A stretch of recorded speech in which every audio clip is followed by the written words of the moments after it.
Nous ne sommes pas ensemble dans le temple et pourtant nous sommes réunis. Chacun de nous est reconnu et accueilli par le souffle créateur, le souffle de grâce et de paix, le souffle d'amour et de bénédiction. Et c'est lui qui nous rassemble. Au-delà des distances, au-delà des séparations, au-delà des isolements et au-delà de nos différences, c'est lui qui nous donne place dans la communion de Dieu avec le Christ, communion dont personne ne connaît les limites.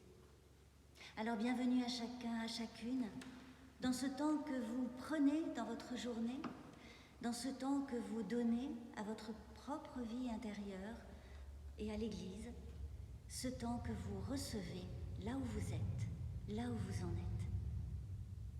Et je vous invite à prier avec quelques versets du psaume 34. Je bénirai le Seigneur en tout temps. Sa louange sera constamment dans ma bouche. Je mets ma fierté dans le Seigneur. Les pauvres entendent et ils se réjouissent. Magnifiez le Seigneur avec moi, exaltons ensemble son nom. J'ai cherché le Seigneur et il m'a répondu.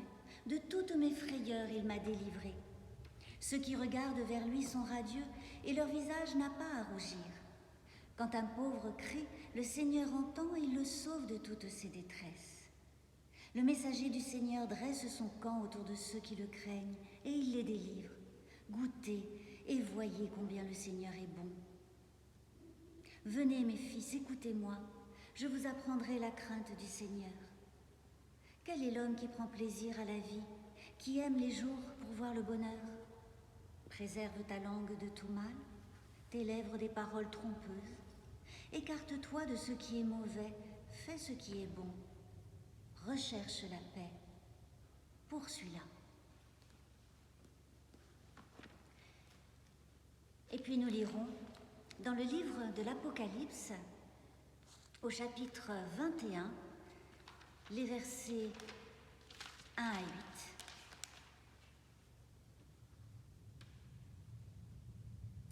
Alors je vis un ciel nouveau et une terre nouvelle, car le premier ciel et la première terre avaient disparu et la mer n'était plus. Et je vis descendre du ciel, d'auprès de Dieu, la ville sainte, la Jérusalem nouvelle, prête comme une mariée qui s'est parée pour son mari. J'entendis du trône une voix forte qui disait « La demeure de Dieu est avec les humains. Il aura sa demeure avec eux, ils seront ses peuples, et lui-même, qui est Dieu avec eux, sera leur Dieu. Il essuiera toutes larmes de leurs yeux, la mort ne sera plus, et il n'y aura plus ni deuil, ni cri, ni douleur, car les premières choses ont disparu. » Celui qui était assis sur le trône dit « Je fais toutes choses nouvelles. » Et il dit « Écris, car ces paroles sont certaines et vraies. » Il me dit « C'est fait. C'est moi qui suis l'alpha et l'oméga, le commencement et la fin. À celui qui a soif, je donnerai de la source de l'eau de la vie gratuitement. Tel sera l'héritage du vainqueur. Je serai son Dieu et lui sera mon fils. Mais pour les lâches, les infidèles, les êtres abominables, les meurtriers, les impudiques, les sorciers, les idolâtres et tous les menteurs, leur part sera dans l'étang brûlant de feu et de soufre, c'est la seconde mort. Alors il ne s'agit pas de parler de fin du monde.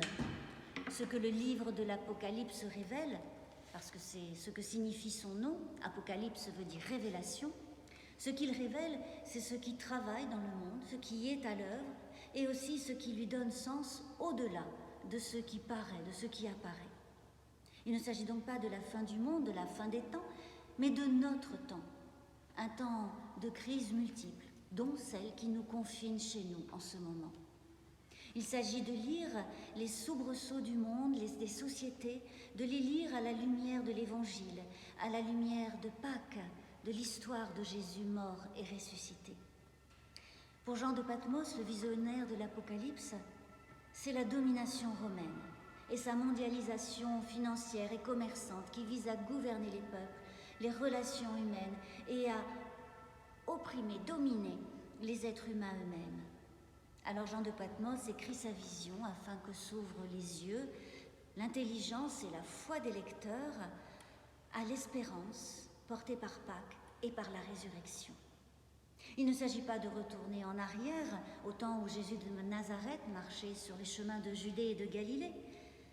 Les textes bibliques n'envisagent pas de retour en arrière.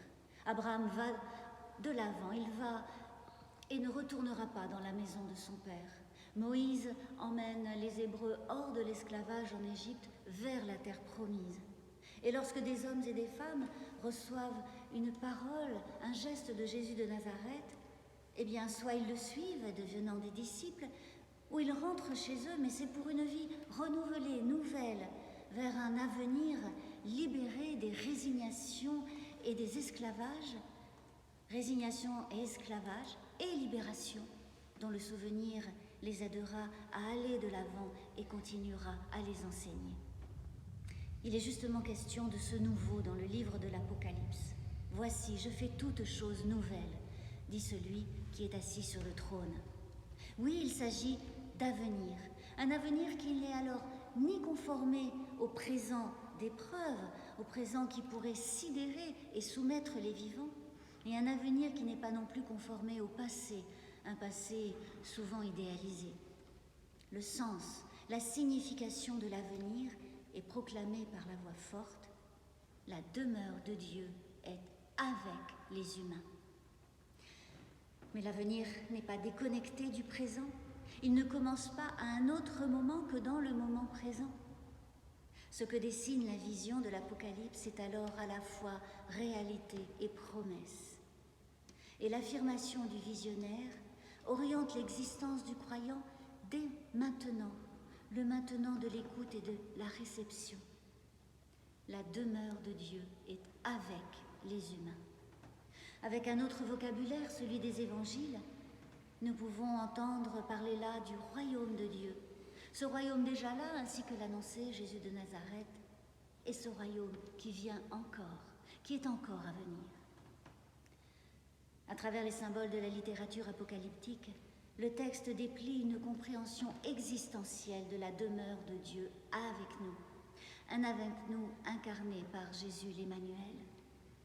Cette compréhension de l'existence nouvelle, eh bien, c'est à nous de l'incarner maintenant. Et cette compréhension, eh bien, c'est d'être avec. Surtout pas soit tout seul avec Dieu, mais soit avec les autres. Ainsi, la liste des personnes du verset 8 désigne ceux qui ont des relations sans égard vis-à-vis d'autrui, des relations qui déconsidèrent et instrumentalisent l'autre. Ce sont des manières de vivre sans Dieu qui correspondent à une seconde mort, c'est-à-dire à une mort existentielle. La promesse et la réalité de la terre nouvelle conduisent à ne plus considérer le monde ni autrui comme possession dont on pourrait user ou même abuser. Elles engagent à ne pas regarder autrui comme une menace, ni comme un ennemi, ce qui plongerait dans une angoisse permanente. La demeure de Dieu avec nous. Le royaume vient lorsque nous rejetons ce qui blesse et humilie, les murs de séparation, les paroles et les actes de division. Il vient lorsque nous reconnaissons autrui avec gratitude et fraternité, lorsque nous portons attention et prenons soin les uns des autres au lieu de stigmatiser. Il vient lorsque nous encourageons, lorsque nous apportons apaisement au lieu d'alimenter les angoisses et les peurs.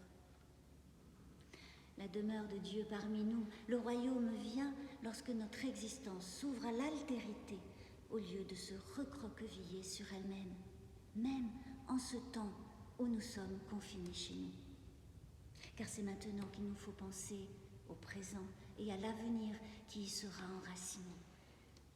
Et l'avenir que dessine la vision de l'Apocalypse, c'est un avenir avec les autres. Un avenir qui commence dès maintenant dans notre manière de penser et de vivre, même ce temps de confinement. Cet avenir pousse déjà dans le présent. Il pousse le présent, il l'oriente déjà. Depuis l'oracle d'Ézéchiel et de bien d'autres textes bibliques repris par Jean de Patmos, ils seront mon peuple et je serai leur Dieu. Il pousse depuis l'Emmanuel de l'Évangile de Matthieu, depuis le matin de la résurrection, depuis l'aube de chacune de nos résurrections particulières. Alors, dans ce temps étrange, dans cette crise que nous avons à affronter, à supporter et à traverser. Puissions-nous rester orientés pour nos existences et pour le monde à venir par cette promesse déjà là, cette réalité déjà là. Puissions-nous rester orientés par cette dynamique déjà à l'œuvre en nous et parmi nous. Puissions-nous, malgré le confinement de ces jours, garder cette ouverture de l'esprit, de l'âme, du cœur, cette ouverture aux autres, aujourd'hui et demain. Amen. Et je vous invite à prier. Là où notre regard ne porte pas, nous allons dans la prière.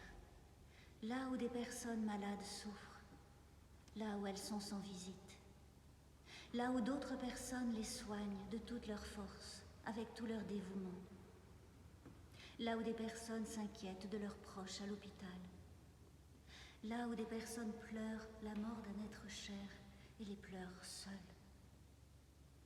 Là, nous allons dans la prière, pour les confier tous à ton amour, notre Dieu, et toi, tu es déjà là, avec eux. Là où nos pas ne peuvent nous porter, nous allons dans la prière. Là où nos familles et nos amis sont confinés, là où des personnes se retrouvent isolées, dans des maisons de retraite, dans les prisons, là où certains s'impatientent, où d'autres inventent comment tenir bon, là où certains sont envahis d'angoisse, là où des personnes persévèrent dans la solidarité, là nous allons dans la prière pour les confier tous à ta bonté. Et toi, notre Dieu, tu es déjà là avec eux. Là où nous sommes, nous nous tournons vers toi dans la prière pour ouvrir notre être à ce que tu fais monter en nous de paix intérieure, de courage et de confiance, pour recevoir de toi la grâce qui fera de nous des êtres de bénédiction pour ceux qui sont auprès de nous et pour ceux qui sont au loin, pour demeurer par ton esprit dans la communion qui nous permet de prier ensemble. Notre Père qui es aux cieux, que ton nom soit sanctifié, que ton règne vienne, que ta volonté soit faite sur la terre comme au ciel. Donne-nous aujourd'hui notre pain de ce jour. Pardonne-nous nos offenses comme nous pardonnons aussi à ceux qui nous ont offensés. Ne nous laisse pas entrer en tentation, mais délivre-nous du mal. Car c'est à toi qu'appartiennent le règne, la puissance et la gloire pour les siècles des siècles. Amen.